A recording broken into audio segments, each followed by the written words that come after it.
Assalamualaikum warahmatullahi wabarakatuh. Nama saya Aini Najwa binti Astiraini. Hari ini kumpulan kami ingin membentangkan tentang faktor persekitaran geofizikal yang mempengaruhi etika dan peradaban di Malaysia. Pengenalan geofizikal ialah cabang sains yang terjadi yang berkenaan dengan proses dan corak dalam persekitaran. Dia mempunyai 3 contoh, iaitu atmosfera, biosfera dan geosfera. Bumi kerap dibisarkan kepada sfera atau persekitaran. Sfera utama sebagai atmosfera ialah biosfera, geosfera, geosfera, hidrosfera, litosfera dan planosfera. Penyelidikannya kerap bersifat antara disiplin dan menggunakan pendekatan sistem. Tanah Melayu memiliki iklim dan kedudukan geografi yang terlindung daripada bencana alam. Bermula pada penghujung zaman batu sehingga permulaan zaman gansa, masyarakat dari Indochina dan daerah-daerah lain telah berhijrah ke semenanjung Tanah Melayu. Ia juga dikenali sebagai Melayu pesisir atau Melayu jati, dan Melayu Dutro mempunyai corak kehidupan yang lebih sistematik atau dikatakan mendiami kawasan pesisir pantai. Telah mempengaruhi jiwa tindakan Melayu untuk tidak bekerja keras kerana ia punca rezeki yang mudah. Apa itu geofizikal? Geofizikal ialah suatu entiti mempunyai pertalian sejarah, tradisi dan budaya dengan persekitaran kawasan geografi tertentu. Geofizikal Tanah Melayu ialah sebuah semenanjung yang dikelilingi Laut Cina Selatan dan Selat Melaka sebagai laluan tempat pertemuan dan peradaban besar dunia Cina dan India melalui kegiatan perdagangan. Sumber dan produk pertanian dari alam Melayu menjadi asas dagangan dengan peradaban lain. Peradaban Malaysia adalah penyelamat peradaban majmuk dunia melalui difusi budaya. Bermula pada penghujung zaman batu dan permulaan zaman gansa, masyarakat daripada aku tak nampak lah pula. Apa itu geofizikal? Ialah satu etnik mempunyai pertalian sejarah, tradisi dan budaya dengan persekitaran kawasan geografi tertentu. Geofizikal Tanah Melayu sebuah semenanjung yang dikelilingi Laut Cina Selatan dan Selat Melaka sebagai contoh laluan tempat pertemuan dan peradaban besar dunia Cina dan India melalui kegiatan perdagangan. Sumber dan produk pertanian dari alam lain menjadi asas dagangan dengan peradaban lain. Peradaban Malaysia adalah penyelamat peradaban majmuk dunia melalui difusi budaya. Bermula pada penghujung zaman batu dan permulaan zaman gansa, masyarakat dari Indochina dan daerah lain telah berhijrah ke semenanjung Tanah Melayu, dan kelompok ini dikenali sebagai Melayu pesisir, Melayu jati dan Melayu Dutro yang mempunyai corak kehidupan yang lebih sistematik dan mendiami kawasan pesisir pantai. Melayu Dutro yang membentuk rumpun etnik Melayu di seluruh kepulauan Asia Tenggara yang dikenali sebagai Malaysia, Singapura, Indonesia, Brunei dan Filipina. Persekitaran Tanah Melayu memiliki iklim dan kedudukan geografi yang terlindung daripada bencana alam. Suasana ini secara tidak langsung mempengaruhi jiwa dan tindakan Melayu untuk tidak bekerja keras kerana punca rezeki yang mudah, kerana terdapat hasil daripada tanah yang subur, laut yang kurang berkelora dan hutan yang kaya dengan sumber makanan.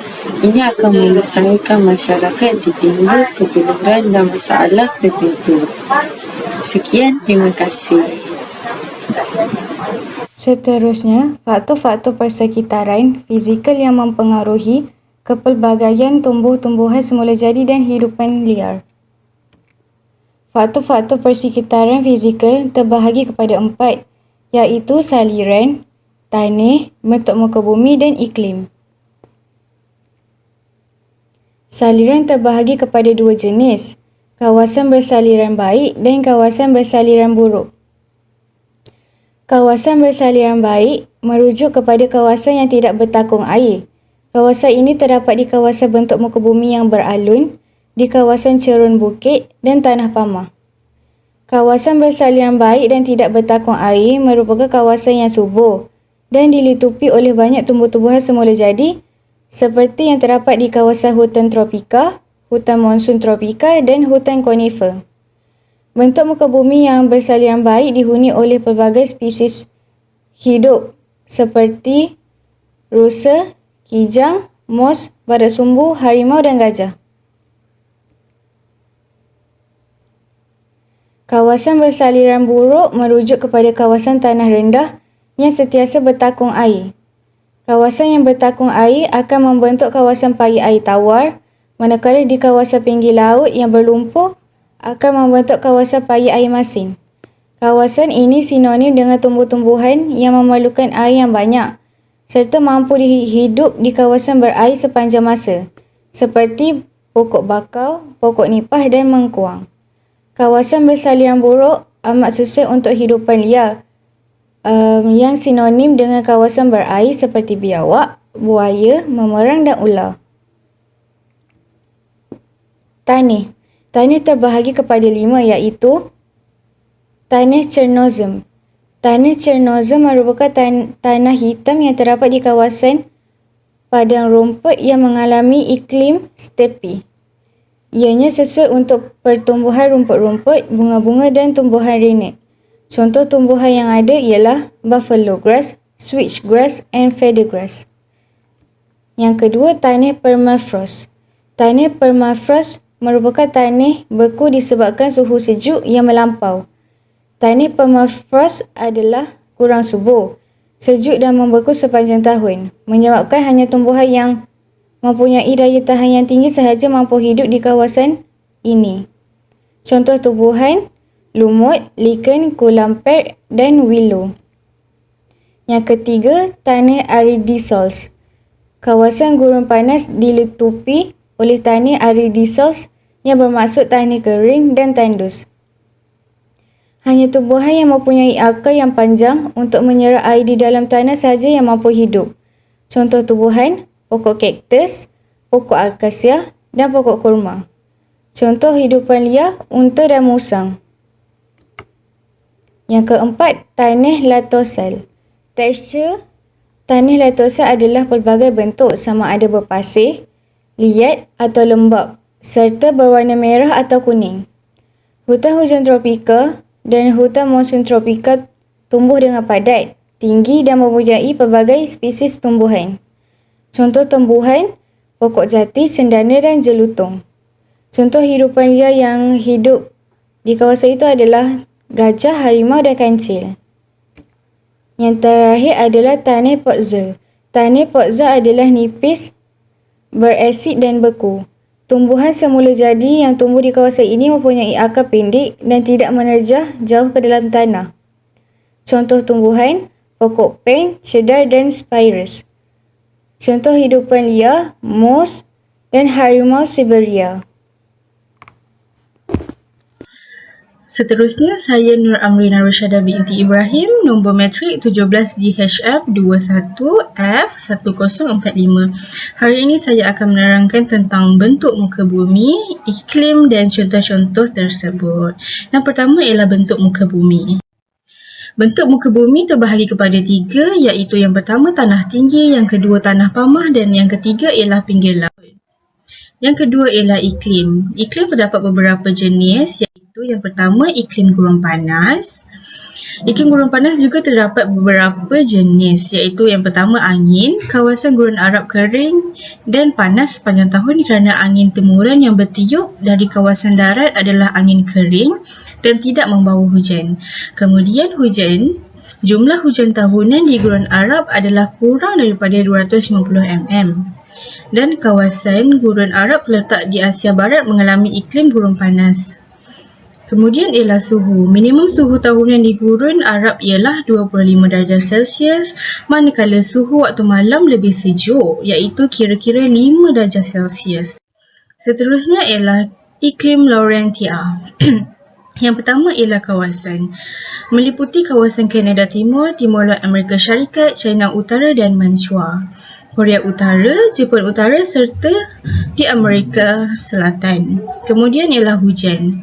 Hujan juga turun sepanjang tahun. Hujan tahunan antara 500 mm hingga 1000 mm dan salji turun pada musim sejuk. Kemudian ialah suhu.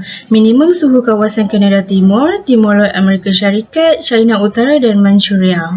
Korea Utara, Jepun Utara serta Patagonia dan Amerika Syarikat. Dan yang ketiga ialah iklim Siberia.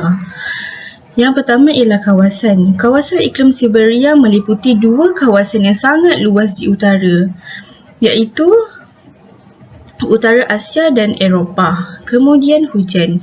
Jumlah kerpasan tahunan di kawasan beriklim Siberia kira-kira 500 mm. Dan angin barat daya di selatan Siberia membawa udara panas dari Asia Tengah dan Timur Tengah. Kemudian ini ialah yang terakhir, iaitu iklim monsun tropika. Yang pertama ialah kawasan India, Sri Lanka, Pakistan, Filipina, Thailand, Laos dan Kemboja. Angin monsun lembap bertiup dari laut ke darat menyebabkan hujan berlaku semasa musim panas. Dan hujan tahunan adalah lebat, tetapi taburannya adalah tidak sekata, iaitu antara 1000 mm hingga 2000 mm. Manakala suhu, iklim ini mempunyai suhu antara 24 darjah Celsius sehingga 27 darjah Celsius sepanjang tahun. Dan yang terakhir ialah contoh-contoh kawasan tanah pamah utama di dunia. Yang pertama ialah dataran Siberia Barat, manakala dataran Manchuria, seterusnya lembangan Murai dan yang terakhir ialah lembangan Congo. Assalamualaikum, nama saya Aisyah Masara binti Zulkafli. Rumusan geografi fizikal juga dikenali sebagai geosistem atau fisiografi ialah salah satu daripada dua sub-bidang utama geografi. Geografi fizikal ialah cabang sains semula jadi yang berkenaan dengan proses dan corak dalam persekitaran semula jadi seperti atmosfera, hidrosfera, biosfera dan geosfera, bertentangan dengan persekitaran budaya atau persekitaran terbina, domain geografi manusia. Dalam geografi fizikal, bumi kerap dipisahkan sama ada kepada sfera atau persekitaran, dengan sfera utama merupakan atmosfera, biosfera, kriosfera, geosfera, hidrosfera, litosfera dan pedosfera. Penyelidikan dalam geografi fizikal kerap bersifat antara disiplin dan menggunakan pendekatan sistem. Assalamualaikum.